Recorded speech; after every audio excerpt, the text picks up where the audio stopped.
담임 목사님께서 안식월로 보내고 있는 2월 한 달 동안 저까지 총 4분의 부목사님께서 주의 말씀을 전하게 되었는데요. 여러분 믿지 못하시겠지만 4명의 목사님들 중에 제가 제일 어립니다. 제일 연소한 자인데요. 여러분, 우리의 눈에 보이는 대로 바라보고 내 생각대로 판단하는 것이 틀릴 수 있다는 걸 꼭 공감하십니까? 끄덕끄덕까지는 안 하셔도 됩니다. 몇 분은 공감을 못 하셔도 제가 감사할 것 같은데요. 정확하지 않고 왜곡될 수 있는 우리 자신의 시선과 기준으로 우리는 많은 것들을 바라보고 판단하면서 살아갑니다. 어쩔 수 없는 일이죠. 우리는 유한한 존재이기 때문입니다. 그리고 타락한 우리의 죄성은 끊임없이 자기중심적으로 내 기준과 내 생각으로 세상을 바라보고 나 자신을 바라보고 어떤 문제와 상황들을 바라봐서 우리의 시선과 우리의 판단은 왜곡될 수 있다라는 거죠. 영국의 비평가이자 소설가이고 화가인 존 버거라는 분이 있는데 세계적으로 권위를 인정받는 영국의 문학상인 부커상을 1972년에 수상하기도 했습니다. 이 1972년에 수상을 하고 많은 강연을 했는데 그 강연을 한 내용을 한 권의 책으로 묶은 게 이제 다른 방식의 복이라는 책으로 묶으셨는데 그 책에 우리가 사물을 보는 방식에 대해서 이런 이야기를 합니다. 같이 한번 읽어볼까요? 우리가 사물을 보는 방식은 우리가 알고 있는 것 또는 우리가 믿고 있는 것에 영향을 받는다. 우리가 같은 것을 바라보게 되더라도 내가 알고 있고 내가 믿고 있는 대로 그것을 바라본다는 거예요. 그래서 우리가 각자 다 알고 있고 각자 믿고 있는 것이 다르다면 같은 것을 바라보게 돼도 다르게 바라보고 다르게 생각할 수 있다라는 것이죠. 오늘 우리가 이 시간 바라는 것은요, 함께 알게 되고 함께 믿게 되는 것을 통해서 우리 자신을 우리가 같은 시선으로 바라보고 그 같은 시선으로 바라봐야 되는 것이 무엇인지를 깨달을 수 있는 은혜가 이 시간에 있기를 소망합니다. 특별히 왜곡된 시선으로 나의 삶을 바라보고 세상을 바라보는 시선들은 거두고요, 하나님의 말씀이 알게 하고 믿게 하는 그 말씀을 붙잡고 나 자신을 바라보고 세상을 바라보고 내가 바라봐야 될 것을 온전하게 바라볼 수 있는 은혜가 이 시간에 있기를 소망합니다. 오늘 본문인 히브리서 본문을 전부 다 살펴볼 수는 없지만 히브리서를 처음부터 읽어 나가면 이 히브리서 기자가 히브리서를 읽게 되는 1차 독자들에게 무엇이 아니라 이것을 바라보라고 점진적으로 처음부터 천천히 점진적으로 강조하고 권면하는 내용이 있는데요. 대략적으로 말씀드린다면 초대교회가 당면하게 된 수많은 박해와 핍박으로 인해서 다시 유대교로 돌아가고자 하는 유대인 출신의 그리스도인들이 있었습니다. 근데 그들에게 다시 자신의 삶에 다가온 핍박과 고난으로 인해 예수 그리스도를 믿는다라는 사실 하나 때문에 죽을 수도 있는 핍박과 고난을 마주하게 된 유대인 출신의 그리스도인들이 그 핍박과 고난이 두려워서 다시 유대교로 돌아가려고 했다라는 거예요. 그런 그들에게 히브리서는 구약의 천사가 아니라 모세가 아니라 제사장이 아니라 희생 제물이 아니라 그 모든 것보다 우월하신 예수 그리스도를 바라보라고 권면하고 있다라는 겁니다. 그 예수 그리스도를 바라보는 것이 다른 것을 바라보게 만드는 박해와 핍박을 이겨낼 수 있는 힘이라 그는 믿었기 때문에 그 박해와 핍박 때문에 바라보게 되는 헛된 것들을 바라보는 것이 아니라 오직 그 모든 것보다 우월하신 예수 그리스도를 바라보라고 우리에게 권면하고 있다라는 거죠. 여러분, 이 시간 전하는 말씀의 목적도 분명합니다. 다른 목적이 없습니다. 오직 예수 그리스도께서 어떤 분이신지를 알고 그분을 온전하게 바라보는 은혜가 있기를 소망합니다. 그 일이 우리가 마주하고 있는 문제와 어려움을 견뎌내고 이겨낼 수 있는 위로와 능력이 될 줄 믿습니다. 사랑하는 여러분, 오직 예수 그리스도만을 바라보는 은혜가 이 시간 말씀을 듣는 우리 모두에게 있기를 간절히 소망합니다.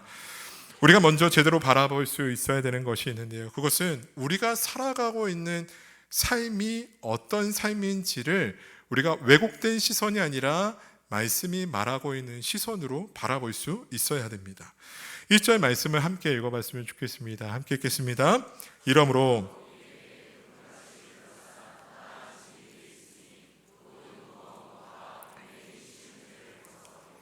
인내로서 우리 앞에 당한 경주를 하며, 히브리서 기자는 분명하게 말하고 있습니다. 우리 앞에 당한 경주를 해야 한다. 이 말은 우리의 삶이 어떤 목적지를 향해 달려가는 경주라는 것을 전제하고서 권면하는 말이겠죠. 그런데 이 경주를 하기 위해 무엇을 벗어버려야 한다라고 말하고 있습니까? 모든 무거운 것과 얽매이기 쉬운 죄를 벗어버리고 인내로서 우리 앞에 당한 경주를 해야 한다. 함께 읽었던 3절 말씀을 보면 이 무거운 것과 얽매이기 쉬운 죄와 비슷한 성격의 표현이 3절에도 등장을 하는데요. 3절 말씀도 같이 한번 읽어보겠습니다. 너희가 피곤하여 낙심하지 않기 위하여 죄인들이 이같이 자기에게 거역한 일을 참으신 일을 생각하라. 아멘. 어떤 표현일까요? 피곤하여 낙심하지 않기 위하여. 히브리서 기자가 모든 무거운 것과 얽매이기 쉬운 죄를 뿌리치고 피곤하여 낙심하지 않기 위하여 어떤 권면의 말을 말하고 있다라는 거죠. 그렇다면 모든 무거운 것과 얽매이기 쉬운 죄에 피곤하여 낙심하지 않기 위하여는 무엇을 말하는 것일까요? 여러분, 이것은요, 히브리서를 처음 읽어 나가게 될 1차 독자들의 상황을 말하고 있는 겁니다. 그러니까 어떤 권면을 하려면 그들이 들을 만한 이야기를 해야 되지 않겠습니까? 그들과 동떨어진 이야기를 하고 있는 것이 아니라 그들이 삶에서 마주하고 있는 문제들을 근거로 해서 히브리서 기자가 어떤 권면을 하고 있는 것이죠. 그러니까 무겁고 얽매이기 쉬운 죄, 그 유혹들을 도사리는 삶을 히브리서 독자들이 살아가고 있었고, 낙심하게 만들고 피곤하게 만드는 그 어려움들을 마주하며 살아가고 있다는 거죠.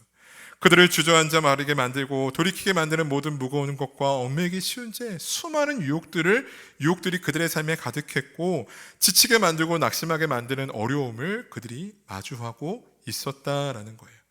그런데 히브리서 기자는 말하고 있습니다. 그 유혹에 넘어가지 말고 피곤하여 낙심하여 주저앉아 있지 말고 너희 앞에 당한 경주를 하라고 권면하고 있다라는 거죠. 여러분, 그렇다면 이 경주는 어떤 경주일까요? 1절의 말씀 다시 한번 읽어봤으면 좋겠는데요. 이러므로 우리에게 구름같이 둘러싼 허다한 증인들이 있으니 모든 무거운 것과 얽매이기 쉬운 죄를 벗어버리고 인내로서 우리 앞에 당한 경주를 하며, 이러므로 우리에게 구름같이 둘러싼 허다한 증인들이 있으니 라고 시작하고 있는데, 이 경주는 구름같이 허다한 증인들이 지켜보고 있는 경주라고 말할 수 있습니다. 그렇다면 이 허다한 증인들은 누구일까요? 1절의 말씀의 시작이 이러므로라는 단어로 시작하고 있잖아요. 그러니까 이 히브리서 12장 1절부터 3절의 말씀이 앞장인 11장과 긴밀하게 연결되어 있는 말씀이다라는 의미겠죠. 이 증인들이 누구일까? 이 증인들은요, 앞선 장인 히브리서 11장에 등장하는 사람들이라고 말할 수 있습니다. 그들은 누구일까요?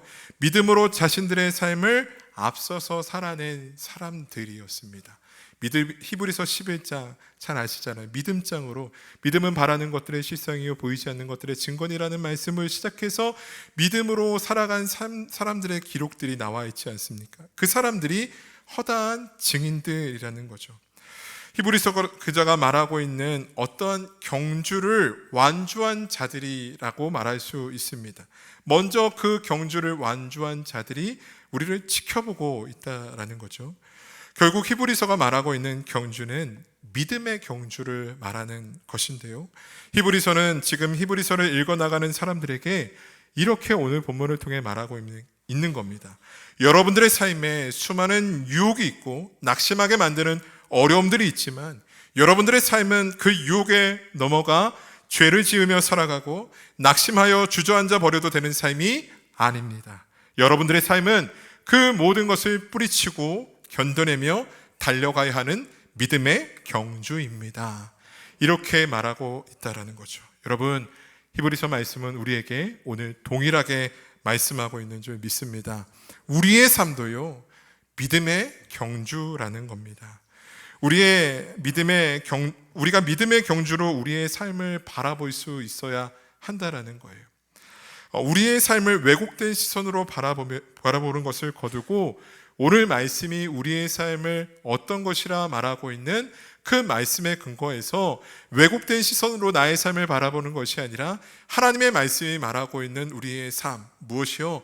우리의 삶은 믿음의 경주라고, 그렇게 믿고 우리가 살아가야 한다는 것이죠.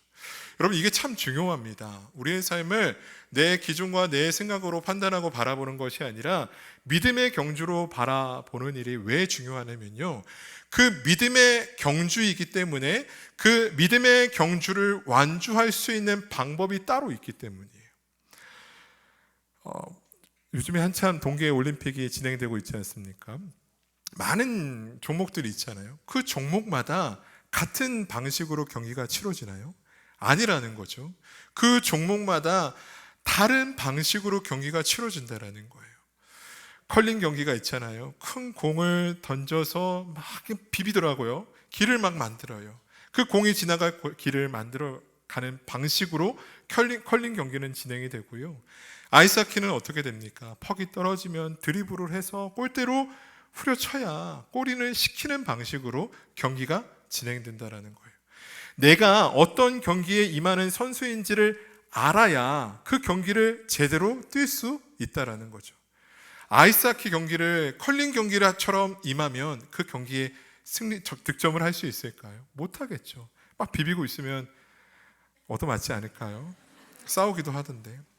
그와 같이 각자의 그 경기에 맞는 방식이 있다라는 거죠. 그렇다면 우리가 믿음의 경주라는 것, 우리의 삶이 믿음의 경주라는 것은 그 믿음의 경주를 완주할 수 있는 방법이 있다라는 것이죠. 그리고 우리는 그 방법을 붙잡고 믿음의 경주를 완주해 나가야 한다라는 겁니다. 여러분, 우리의 삶이 믿음의 경주라는 것은 그 믿음의 경주를 해나가는 방식이 정해져 있다라는 건데요. 히브리서 12장 1절에서 3절의 말씀은 그 방식을 이렇게 말하고 있는 겁니다. 우리의 삶에 찾아오는 수많은 죄의 유혹들을 뿌리치면서 예수를 바라봐야 하고 예수를 생각하며 피곤하고 낙심케 하는 어려움을 견뎌내는 것, 그것이 믿음의 경주를 완주할 수 있는 길이다라는 거예요. 그런데 여러분, 많은 사람들은 착각하며 살아갑니다. 우리의 삶이 믿음의 경주가 아니라 나의 만족과 나의 안위와 나의 목적과 나의 영광을 위해 달려가는, 내가 내 능력과 내 지혜로 달려가는 나의 경주로 생각하며 나의 삶을 바라본다라는 거예요. 그러면 어떤 일이 일어날까요? 무겁게 하고 얽매게 하는 죄의 유혹들을 뿌리치고 벗어버리는 것이 아니라 반대로 그 죄를, 그 유혹들을 쫓아다니게 된다는 거죠. 더 많은 쾌락들, 더 많은 영광을 얻는 자리로 달려간다는 겁니다. 피곤하고 낙심하게 되는 일들을 마주하면요, 견뎌내는 것이 아니라 원망하고 불평하고 화를 내고 드립다 박아버리는 거죠. 어떻게? 또 포기하게 만드는 겁니다. 사랑하는 여러분, 이 시간 우리의 삶이 믿음의 경주임을 분명하게 깨닫는 은혜가 있기를 소망합니다. 저와 여러분들의 삶을 구름같이 둘러싼 허다한 직인들이 지켜보고 있는 믿음의 경주라는 것을 깨닫고요, 그 믿음의 경주자로 살아가게 하신 은혜가 얼마나 큰 은혜인지를 깨닫고 믿음의 경주에 임하는 선수답게 믿음의 경주에 임하는 방식으로 살아가기를 결단하는 은혜가 이 시간 우리 모두에게 있기를 소망합니다. 이 믿음의 경주가 무엇인지 조금 더 자세하게 살펴보기를 원할 때 우리가 주목해야 되는 것은 히브리서 11장이 될 것 같습니다. 믿음은 앞서서 말씀드렸지만 믿음은 바라는 것들의 실상이요 보지 못하는 자들의 증거니라는 말씀으로 시작되는 히브리서 11장에는 믿음의 경주를 완주한 성경의 많은 인물들이 등장을 합니다. 수많은 사람들이 등장하고요, 그들이 살아낸 수많은 삶의 모습들이 기록되어 있습니다. 참 다양한 사람들이고 참 다양한 모습입니다. 그런데 동일한 것이 있습니다. 그것은 그들의 지혜와 능력이 아니라 그들이 소유한 믿음이 그들을 그렇게 살아내게 했다라는 것입니다. 히브리서 기자는 그들이 이루어낸 믿음의 결과보다 강조하고 있는 것은 그들을 그렇게 살아낸 믿음에 대해 강조하고 있어요. 그래서 히브리서 11장을 보시면요, 믿음으로, 믿음으로, 믿음으로, 계속해서 믿음으로 그들이 어떻게 살아냈는지, 그들의 삶의 결과에 주목하는 것이 아니라 앞서서 그들이 그 삶을 살아내게 된 이유에 대해 말하고 있는 거죠. 믿음으로. 그런데 성경은요, 그 믿음이 어디에서 난 것이라고 말하고 있을까요? 에베소서 2장 8절에서 9절 말씀인데요, 같이 한번 읽어보도록 하겠습니다. 너희는 그 은혜에 의하여 믿음으로 말미암아 구원을 받았으니 이것은 너희에게서 난 것이 아니요 하나님의 선물이라. 행위에서 난 것이 아니니 이는 누구든지 자랑하지 못하게 함이라. 아멘. 믿음은 하나님의 선물이라는 겁니다. 그러니까 히브리서가 말하고 있는 이 믿음의 경주는 하나님께서 택하신 자에게 주신, 선물로 주신 그 믿음을 소유한 자들이 살아가게 되는 삶을 믿음의 경주라고 말하고 있는 것입니다. 이제 우리는 오늘 본문 1절에서 이러므로 우리에게 구름같이 둘러싼 허다한 증인들이 있으니 라는 이 말씀의 온전한 의미를 알 수 있게 되는데요, 자신들의 열심과 지혜와 능력이 아니라 하나님께서 허락하신 믿음으로 앞서서 믿음의 경주를 완주한 사람들이 구름같이 둘러싼 허다한 증인들이 되어 우리를 바라보고 있다는 거예요. 왜 우리를 바라볼까요?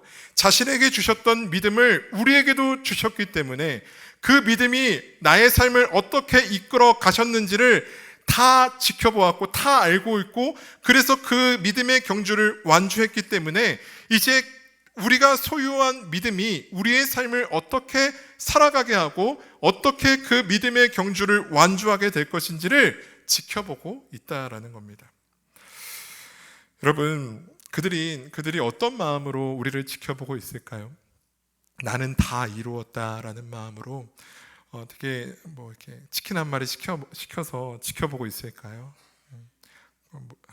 생각이 안 나네요. 네. 그들이 어떤 마음으로 우리를 지켜보고 있을까? 톰 나이트라는 학자는 이렇게 설명을 하는데요, 제가 읽어보겠습니다.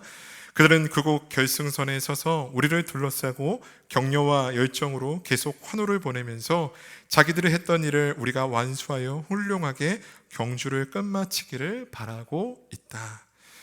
믿음의 경주를 달려갈 우리를 보고 응원하고 지지하고 있다라는 겁니다.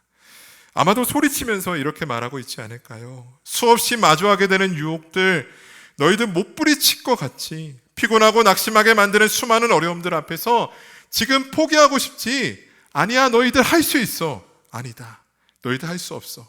그런데 하나님께서 너희에게 주신 믿음이 결국 이 믿음의 경주를 끝까지 완주하게 할 거야.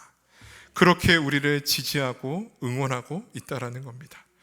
여러분, 이 믿음의 경주는요, 우리의 결단과 의지와 나의 능력의 결과물을 보여주는 경주가 아닙니다. 하나님께서 주신 믿음이 우리의 삶을 어디까지 이끌어 가시는지를 보여주는 경주가 믿음의 경주임을 믿으시기 바랍니다. 그러므로 우리는 두려움 속에서 이 경주를 시작하는 사람들이 아닙니다.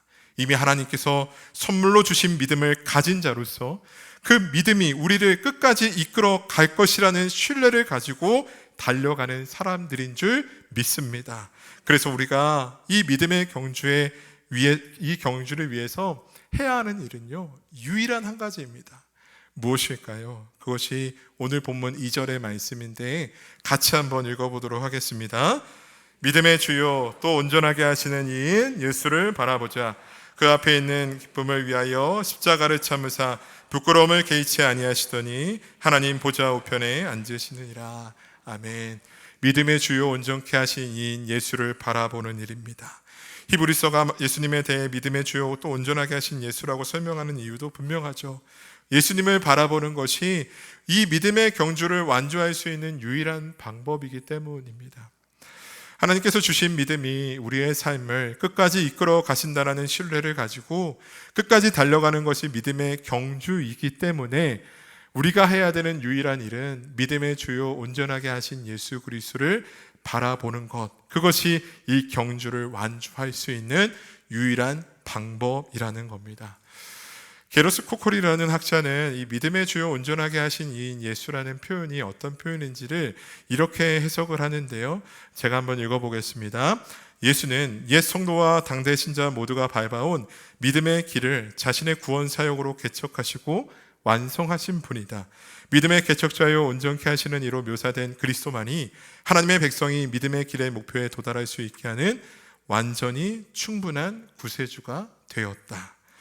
여러분, 이 뜻은요, 예수 그리스도께서 도무지 하나님을 스스로 찾을 수 없는 죄인된 우리가 짊어져야 될 그 짐을 다 짊어지시고 십자가에 못 박혀 죽으심으로 말미암아 우리 스스로는 그 믿음의 경주를 시작할 수 없는데, 그분이 우리를 대신하여 십자가에 죽으심으로 말미암아 우리가 믿음의 경주를 시작할 수 있게 해주셨다라는 겁니다. 그리고 사흘 만에 부활하시고 하늘 보좌에 앉으사 우리의 구원을 완성하심으로 믿음의 완성자가 되어 우리의 노력과 우리의 열심과 우리의 바둥거림이 아니라 하나님의 전적인 은혜로 말미암아 붙들어 주시는 그 은혜로 말미암아 구원의 결승점까지, 그 믿음의 경주의 결승점까지 우리를 붙들어 주시고 이끌어 주시는 분이라는 것을 말하고 있다는 거죠. 예수 그리스도의 십자가로 말미암아 값없이 선물로 믿음을 받은 자, 은혜로 구원을 받은 자, 믿음의 경주자인 여러분들, 믿음의 주요 온전하게 하시는 예수 그리스도를 바라볼 수 있는 우리 모두가 되어야 하는 줄 믿습니다. 여기서 혹시나 바라보자라는 말이 조금 추상적으로 들리시는 분들이 있지 않을까 생각되는데요. 히브리서는 의도적으로 믿음의 경주와 바라보는 것을 연관지어서 설명하는데, 예수를 바라본다라는 것, 뭔지는 알 것 같은데 뭔가 마음에 깊이 와닿지 않는 분들도 있을 것 같습니다. 근데 사실 성경은 이 믿음과 바라보는 것을 같이 설명할 때가 많아요. 믿음은 바라보는 것이다 라고 설명할 때가 많은데요, 히브리서 11장에 많은 사람들이, 많은 성경의 인물들이 등장하지만 대표적인 아브라함이 등장하는데, 우리가 이 아브라함에게 어떤 별명을 지어줄까요? 믿음의 조상이라고 별명을 지어주지 않습니까? 우리가 이 아브라함의 삶을 통해서 믿음은 바라보는 것이다라는 걸 한번 생각해 봤으면 좋겠는데, 아브라함은 창세기 12장 1절 말씀을 통해서 그의 삶을 성경이 조명하기 시작하거든요. 이 12장 1절 말씀 같이 한번 읽어보겠습니다. 여호와께서 아브라함에게 이르시되 너는 너의 고향과 친척과 아버지의 집을 떠나 내가 내게 보여줄 땅으로 가라. 아멘. 이 말씀에서 중요한 단어가 하나 있습니다. 내가 내게 보여줄 땅으로 가라 말씀했을 때, 보여줄 땅, 보다 라는 히브리어 단어는 라라는 히브리어 동사거든요. 이 동사를 통해 아브라함의 스토리가 성경에서 시작하게 되는데요. 아브라함의 인생을 우리가 전반기와 후반기로 나눠서 생각하면, 전반기는요, 하나님께서 보여주실 땅을 바라보는 자로 이끌어 가시는 하나님의 일하심을 보게 돼요. 그러니까 가뭄을 마주했을 때요, 아브라함은 자기 눈에 그 가뭄을 이겨낼 만한 애굽 땅을 바라봤고요, 그래서 그 애굽 땅으로 내려가는 선택을 합니다. 그런데 그 애굽 땅에서 어떤 일을 겪게 되나요? 자신의 아내였던 사라를 빼앗길 뻔한 어려움을 겪게 된다는 거죠. 그러나 하나님은 은혜를 통해서 애굽에서 그가 나올 수 있게 해주셨고요, 그는 결국 가나안 땅에서 하나님께서 약속하신 그 땅에서 그 땅을 주시겠다라는 하나님의 약속의 말씀을 다시 받게 됩니다. 하나님은 그의 인생의 전반부에 하나님이 보여주시는 땅을 바라보는 자로 그의 삶을 이끌어 가셨다라는 거죠. 마주한 상황 속에서 하나님이 약속하신 땅이 아니라 애굽 땅을 바라봤던 그를 포기하지 아니하시고 붙들어 주셔서 하나님이 약속하신 땅을 바라보는 자로 아브라함의 인생을 인도해 주셨다는 거예요. 그의 인생의 후반기는 어떤 일하심이 있었을까요? 하나님이 약속하신 아들을 바라보는 자로 그의 인생을 이끌어 가셨다는 거죠. 애굽을 바라봤던 아브라함은 다시 한번 반복해서 이스마엘을 바라보게 됩니다. 그러다 큰 어려움을 겪게 되죠. 그러나 하나님은 결국 100세 때 아들 이삭을 그에게 허락하셨고, 그가 그 약속의 아들을 바라보는 자리까지 그의 인생을 이끌어 가셨습니다. 근데 여기서 아브라함의 스토리가 끝나지 않잖아요. 하나님께서 그 100세 때 낳은 아들 이삭을 어떻게 하라고 하죠? 번제물로 드리라는 명령, 도무지 이해되지 않는 명령을 하셨다라는 거예요. 아브라함은 그 말씀에 순종하게 되는데요. 아브라함이 아들 이삭을 잡으려 할 때 어떤 일이 일어날까요? 창세기 22장 12절 말씀인데 같이 한번 읽어보겠습니다. 사자가 이르시되 손을 그에게 아무 일도 하지 말라. 내가 내 아들 내 독자까지도 내게 아끼지 아니하였으니 내가 이제야 내가 하나님을 경외하는 줄을 아노라. 바로 이 일 직후에 하나님께서 여호와의 사자가 그의 손을 붙잡아서 아들 이삭을 번제로 죽이는 그 일을 멈추게 한 그 이후에 이어지는 13절 14절 말씀은 이렇게 기록되어 있습니다. 제가 읽어볼게요. 아브라함이 눈을 들어 살펴본즉 한 순양이 뒤에 있는데 뿔이 수풀에 걸려 있는지라. 아브라함이 가서 그 순양을 가져다가 아들을 대신하여 번제로 드렸더라. 아브라함이 그 땅 이름을 여호와 이레라 하였으므로 오늘날까지 사람들이 이르기를 여호와의 산에서 준비되리라 하더라. 아브라함이 그 상황 속에서 눈을 들어 주변을 살펴보니까요, 아들 이삭 대신에 하나님이 예비하신 한 순양을 보게 되었습니다. 그리고 고백하는 거예요. 이 땅은 여호와 이레의 땅이다 고백하고 있습니다. 개역개정 성경은 여호와의 산에서 준비되리라 라는 의미로 이 여호와 이레를 해석하지만요, 사실 이 여호와 이레라는 말에는 아브라함의 인생의 그 모든 스토리를 살펴와야 되는 단어입니다. 아브라함의 인생을 성경이 조명했을 때 처음 그 명령에서 중요한 히브리어 단어가 있었다고 말씀드렸잖아요. 그게 뭐였죠? 보다라는 라라는 히브리어 동사인데요, 이 여호와 이레도요, 이 라라는 히브리어 동사에 변형된 형태거든요. 그래서 사실 이 여호와 이레를 히브리어 원어로 직역을 하면 이런 뜻입니다. 여호와께서 보고 계시다라는 뜻이에요. 그러니까 아브라함이 아들 이삭을 번제로 드리는 명령에 순종한 그 자리에서 그가 깨닫게 되었던 것은, 내가 이렇게 순종하고 이렇게 헌신했더니 하나님께서 다 예비하셨어 라는 고백이 아니라요, 하나님께서 지금 이 순간 나를 보고 계신다라는 고백이었다라는 것이죠. 하나님은 아브라함의 삶을요, 여호와 이레라고 고백할 수 있는 자리까지 이끌어 가셨다라는 겁니다. 약속의 땅을 바라보는 자로, 약속의 아들을 바라보는 자로. 왜 그의 인생을 이렇게 이끌어 가셨을까요? 아브라함이 어리석게 애굽을 선택하는 그 순간에도, 이스마엘을 취하는 그 순간에도 언제나 그의 인생을 바라보고 계시는 하나님을 그가 눈을 들어 바라보기를 원하셨다라는 겁니다. 여러분, 사실 믿음은요, 바라보는 것입니다. 내가 처한 상황을 바라보며 그 문제를 해결할 수 있을 것 같다라는 애굽을 바라보고 세상의 방법을 바라보는 것이 아니라, 도무지 이루어질 것 같지 않은 나의 현실을 바라보는 것이 아니라, 백세나 되어버린 나의 몸을 바라보는 것이 아니라요, 이스마엘을 바라보는 것이 아니라요, 약속하신 말씀을 신실하게 이루어 가시는 하나님, 언제나 나의 삶을 바라보고 계시는 하나님을 신뢰하며 살아가는 것이 믿음, 하나님을 바라보는 것인 줄 믿습니다.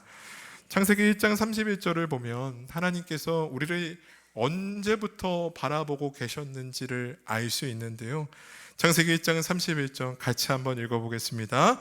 하나님이 지으신 그 모든 것을 보시니 보시기에 심히 좋았더라. 저녁이 되고 아침이 되니 이는 여섯째 날이니라. 아멘. 하나님 언제부터 우리의 삶을, 이 세상을 바라보고 계셨을까요? 이 세상을 창조하신 그때부터 우리를 바라보고 계셨다라는 거예요. 그런데요, 3장에서 아담과 하와가 타락한 그 직후에 보여주는 모습은 어떤 모습이었죠? 동산나무 뒤에 숨어버린다라는 거예요. 하나님은 보고 계시는데 그 보고 계신 자신들의 몸을 숨어버린다라는 거죠. 4장에서 가인이 살인을 저지르잖아요. 살인을 저지른 가인을 하나님이 찾아오셨을 때 그가 취했던 행동은 어떤 모습이었을까요? 낯을 들지 않는 거였어요. 하나님을 바라보지 않는 것이었다라는 거죠. 믿음의 반대말은 무엇일까요? 하나님을 바라보지 않는다라는 거예요. 끊임없이 나를 바라보고 계시는 하나님을 외면하고 숨어버리고 바라보지 않는 것. 여러분, 그것이 우리의 모습이지 않습니까? 우리를 바라보시는 하나님을 바라보지 않는 하나님은 아브라함의 인생을 통해서 믿음이 무엇인지를 우리에게 보여주고 있습니다. 언제나 우리를 바라보고 있는 여호와 하나님을 우리도 눈을 들어 바라보는 것, 그것이 믿음인 줄 믿습니다.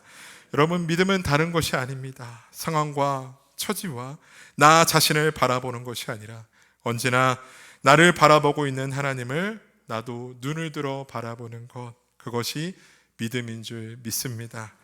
그렇다면 여러분, 우리가 믿음의 주요 온전하게 하신 이인 예수를 바라보자라는 이 히브리서의 말씀대로 예수 그리스도를 바라볼 때 우리는 누구와 시선을 마주하게 될까요? 예수 그리스도와 우리의 시선이 마주하게 된다라는 겁니다. 여기서 주목하기를 원하는 것은 예수를 바라보자라는 권면에서 히브리서는 예수님에 대해 이렇게 설명을 하고 있습니다. 2절 하반절인데 우리 화면 보시면서 같이 읽어보겠습니다. 그는 그 앞에 있는 기쁨을 위하여 십자가를 참으사 부끄러움을 개의치 아니하시더니 하나님 보좌 우편에 앉으셨느니라. 아멘. 그는 그 앞에 있는 기쁨을 위하여 십자가를 참으사 부끄러움을 개의치 아니하셨다라고 설명합니다. 예수님께서 십자가의 고통과 수치를 그 부끄러움을 개의치 않으실 수 있었던 것은 그 십자가 앞에 있는 기쁨을 바라보셨기 때문에 그 십자가의 수치와 고통을 개의치 아니하시고 그 십자가에 향한 걸음을 걸어가셨다라는 거예요. 여러분, 예수님께서 보셨던 십자가 앞의 기쁨은 무엇일까요? 십자가의 고통과 수치를 개의치 아니하시고 그 길을 걸어가게 한 기쁨은 무엇일까요? 2절 후반부에 하나님 보좌 우편에 앉으셨느니라 라는 표현이 있기 때문에 예수님께서 바라보신 그 앞의 기쁨이 하나님 보좌 우편에 앉으시는 기쁨이라고 해석하는 신학자들도 있습니다.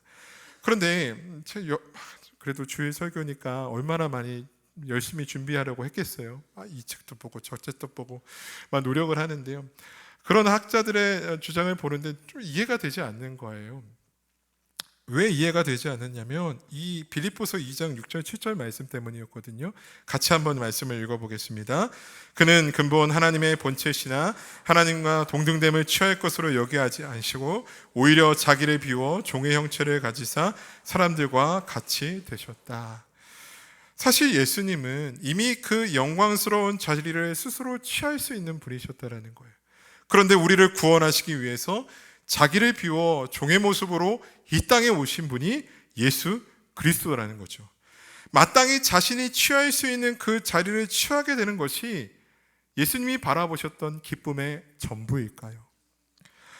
리처드 필립스라는 신학자는요, 이전에서 말하고 있는 예수님께서 십자가의 그 부끄러움과 수치와 고통을 개의치 아니하실 수 있었던 기쁨에 대해서 이렇게 해석을 하는데요. 같이 한번 읽어보도록 하겠습니다. 예수님은 자기 피로 사신 것, 즉 장차 임할 무궁한 세대에 갱신된 영광 가운데 영원히 자기 신부가 될 교회를 바라보셨습니다. 여러분, 무엇이 십자가의 고통과 수치를 개의치 아니하실 수 있었던 기쁨이었을까요? 영원히 자기 신부가 될 교회였다라는 거예요. 저와 여러분들이었다라는 거예요. 십자가에서 당할 그 수치와 고통을 개의치 아니하시고 그 십자가의 고통과 수치의 걸음을 걸어가실 수 있었던 그 이유는 그 십자가에서 이루신 일로 말미암아 영원한 자기의 신부로 살아가게 될 교회, 저와 여러분들이 주님에게 너무나 큰 기쁨이었다라는 겁니다. 그 십자가에서 다 이루신 일을 통해서 믿음을 소유한 자로 믿음의 경주를 하며 이 세상을 살아가게 될 성도요 교회인 우리를 바라보셨고 그게 너무나 기쁘셨다라는 겁니다. 믿음의 경주에서 때로는 넘어지고 주저앉아 버리기도 하지만 끝내 그 믿음에 붙들려서 믿음의 경주를 완주하게 될 우리가 예수님의 기쁨이었습니다. 여러분, 우리가 믿음의 주요 온전하게 하신 예수 그리스도를 바라보자라는 이 말씀의 의미는 무엇일까요? 십자가의 길을 앞두고 있을 때에도, 십자가에서 죽으시는 그 순간에도, 지금 하늘 보좌에서도, 이 세상을 창조하신 그 시간부터 한순간도 빼놓지 아니하시고 우리를 바라보고 계시는, 우리를 기쁨으로 바라보고 계시는 예수 그리스도와 우리의 시선이 마주하게 된다라는 것입니다. 옆에 있는 분들에게 이렇게 한번 이야기해 볼까요? 당신은 예수님의 기쁨입니다. 당신은 예수님의.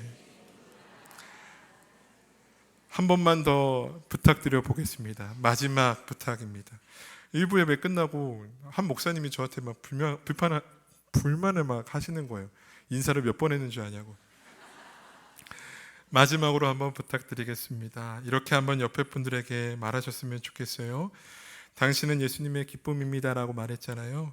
그분이 지금 당신을 바라보며 기뻐하고 계십니다. 옆에 분들에게 한번. 감사합니다. 저는 오늘 설교의 제목을 바라보자, 마주했다라고 정해보았습니다. 예수님을 바라보자라는 이 말씀대로 예수님을 바라보게 되자 우리의 삶에 나타나는 일은 무엇일까요? 나를 바라보고 계신 예수님의 시선과 마주하게 된다라는 의미입니다. 사랑하는 여러분, 믿음의 경주에 임하는 우리의 삶은 분명합니다. 믿음의 주요 온전하게 하신 예수 그리스도를 바라보면서 그분과 시선을 마주하면서 끝내 우리를 결승선까지 붙들어 주실 주님을 신뢰하면서 우리의 삶에 다가오는 수많은 유혹들을 뿌리치고 피곤하고 낙심하게 만드는 수많은 고난 속에서도 기쁨으로 달려가는 것인 줄 믿습니다. 말씀을 맺는데요, 사랑하는 성도 여러분, 우리가 예수님을 바라본다라는 것은 단지 마음을 다지는 결단과 종교적인 결심이 아닙니다. 그분이 보여주신 놀라운 사역들을 관찰하자는 것도 아닙니다. 구원을 시작하셨고 끝까지 완성하신 예수 그리스도를 신뢰하며 그 손을 붙잡자라는 말씀인 줄 믿으시기를 바랍니다. 믿음의 주요 온전하게 하시는 예수를 바라볼 때 우리는 마주하게 될 것입니다. 골고다의 그 언덕을 오르는 그 순간에도요, 그 모진 고난과 고통을 당하고 십자가에 매달리신 그 순간에서도요, 물과 피를 다 쏟으시며 죽으신 그 순간에서도요, 지금 하늘 보좌에서도요, 우리를 기쁨으로 바라보고 계시는 주님의 시선을 마주하게 될 줄 믿습니다. 이 믿음의 경주가 고통스러울 수 있고요, 버겁게 느껴질 수 있습니다. 지금 그 고통과 버거움을 마주하고 있는 분들도 있을 겁니다. 그러나 결코 외로워하지 마시고 두려워하지 마시기 바랍니다. 포기하지 마시기 바랍니다. 이 믿음의 경주를 시작하게 하신 예수 그리스도께서 그 결승선까지 우리를 바라봐 주실 것이고 함께하여 주실 것이고 끝까지 붙들어 주실 줄 믿으시기를 바랍니다. 그 예수 그리스도만을 바라보며 이 믿음의 경주를 완주할 수 있는 우리 모두가 되기를 바랍니다. 허락하신 말씀 붙잡고 함께 찬양하며 나아가겠습니다.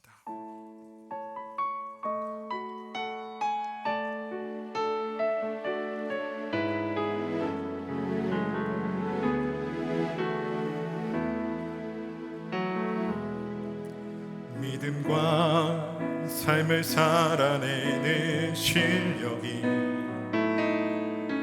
너무나 다른 내 모습을 볼 때에 이 모습도 주가 사랑하실까 자신 없는 내 모습 그저 주님 앞에 있네. 나 같은 자도 사랑하여 주시고 한 번도 나를 떠나지 않으셨네.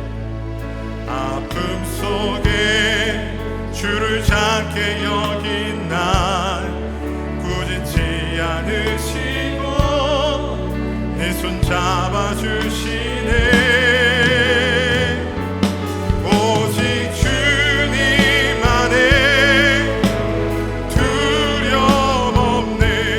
고난을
사랑하실까.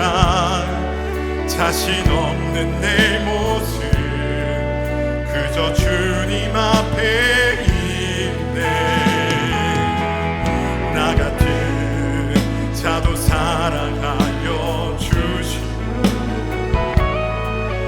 한 번도 나를 떠나지 않으셨네. 아픔 속에 주를 작게 여긴 날 꾸짖지 않으시고 내 손 잡아주시. 내 가슴에 손을 얹고 선포합시다. 오직 주님 안에 두려움 없네. 고난을 통해 날 만드심을 믿네. 주님만이 내 모든 것 되시네.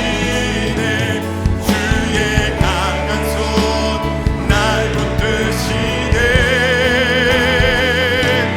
오직 주님 안에 소망이 있네.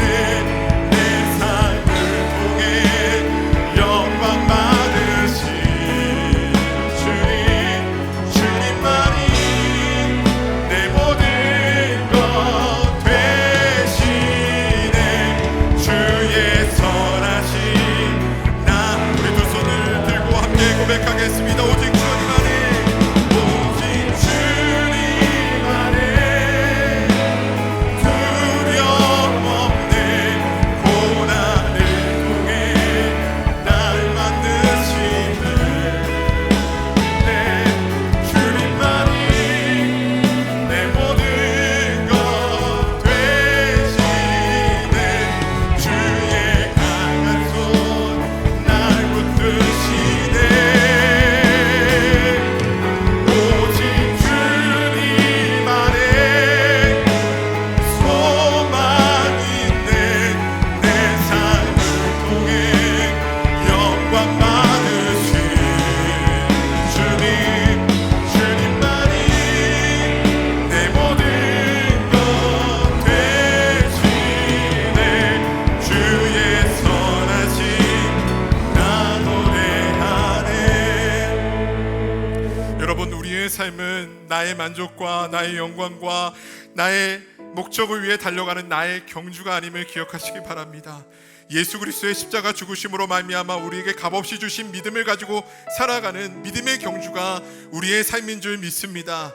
함께 기도하기를 원합니다. 주님, 믿음의 주요 온전하게 하신 예수 그리스도를 바라보기를 원합니다. 수많은 유혹들을 뿌리칠 힘이 낙심하게 만드는 고난을 이겨낼 만한 힘이 내게는 없습니다.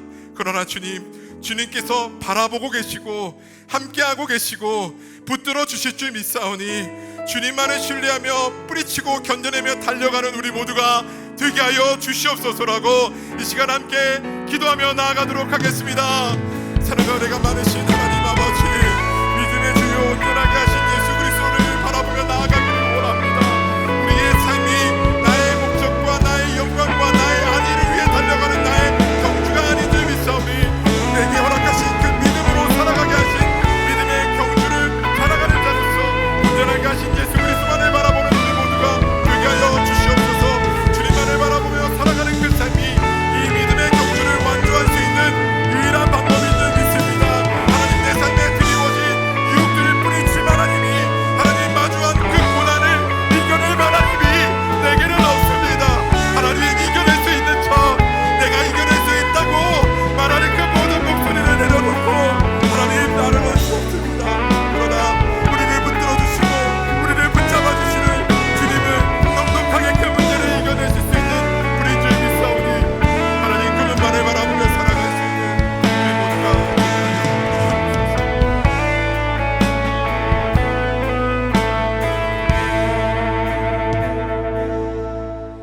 주님 십자가를 짊어지고 걸어가신 그 길에서 십자가에 못 박혀 죽으시는 그 순간에도 지금 하늘 보좌에서도 우리를 바라보고 계시는 줄 믿습니다.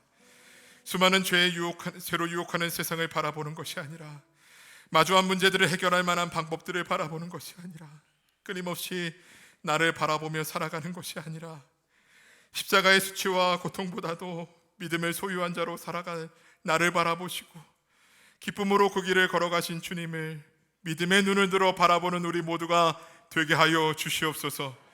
내게는 죄를 뿌리칠 만한, 낙심하게 만드는 고난을 이겨낼 만한 힘이 없지만 내게 믿음의 길을 걸어가 계신 예수 그리스도는 온전하게 완성되는 자리까지 우리를 붙들어 주시는 분인 줄 믿사오니 주님을 신뢰하며 나아가는 우리에게 뿌리치고 뛰어넘고 달려갈 수 있는 은혜를 허락하여 주시옵소서.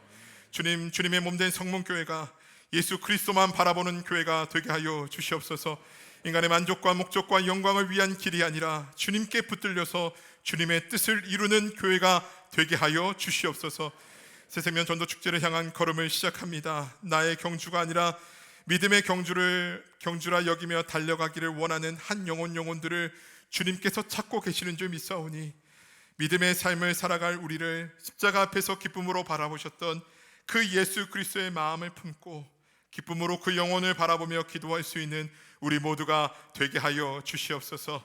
안식월 중인 담임 목사님 영육간의 강건함으로 붙잡아 주시고 바쁜 사역의 여정 속에서 누리지 못했던 주님의 그 따뜻한 시선을 마주하며 복음이 주는 참된 회복을 누리는 시간 되게 하여 주시옵소서. 귀한 예물을 올려드리는 성도들이 있습니다. 그 마음 귀하게 받아주시고 내 이름으로 구할 때 내가 행할 것이다 말씀하신 대로 각자의 삶의 자리에서 예수 그리스도의 이름으로 구할 때 그들의 기도 가운데 하나님의 놀라운 행하심이 나타내게 하여 주시옵소서.